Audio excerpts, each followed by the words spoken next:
বন্ধুরা, রেডমি ও রিয়েলমির পর এবার নোকিয়া লঞ্চ করতে যাচ্ছে নোকিয়া 5.3 স্মার্টফোন, যা 19 মার্চ অফিসিয়ালি লঞ্চ হতে পারে।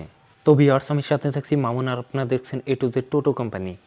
তো ভিউয়ার্স, আজকে জানাবো নোকিয়া 5.3 এর ফুল স্পেক্স এবং প্রাইস এবং লঞ্চিং ডেট। শুরুতেই কথা বলে এই ফোনটার ডিজাইন নিয়ে। নোকিয়া 5.3 এর ব্যাকে থাকছে একটি গ্লাস, তার সাথে থাকছে ফিজিক্যাল ফিঙ্গারপ্রিন্ট ও কোয়াড ক্যামেরা সেটআপ।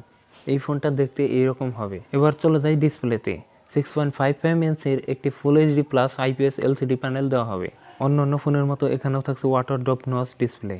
এবার আসি এই ফোনটার প্রসেসরের ব্যাপারে।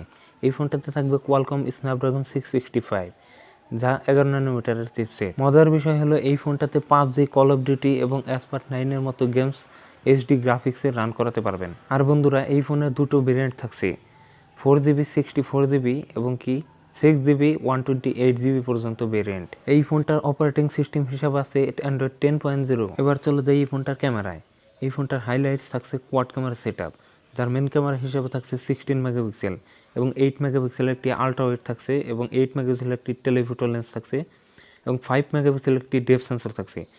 সেই সাথে সেলফি ক্যামেরা থাকছে একটি 8 মেগাপিক্সেলের একটি সেলফি ক্যামেরা। সত্যি অতুলনীয় ব্যাপার যে এই বাজেটের মধ্যে 8 মেগাপিক্সেলের একটি টেলিফোটো লেন্স দিয়েছে। তো ওভারঅল ক্যামেরা পারফরমেন্স অনেক ভালো। এই ফোনটাতে 4000 mAh এর ব্যাটারি থাকছে, যা থেকে আপনারা 2 দিনের মতো ব্যাকআপ পেয়ে যাবেন।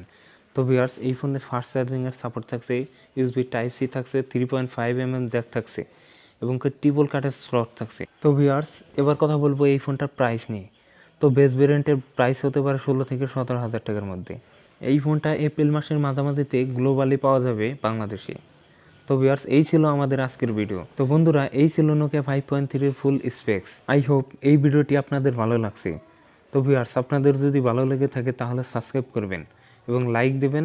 দেখা হবে পরবর্তী ভিডিওতে। আপনারা ভালো থাকেন, সুস্থ থাকেন। আসসালামু আলাইকুম।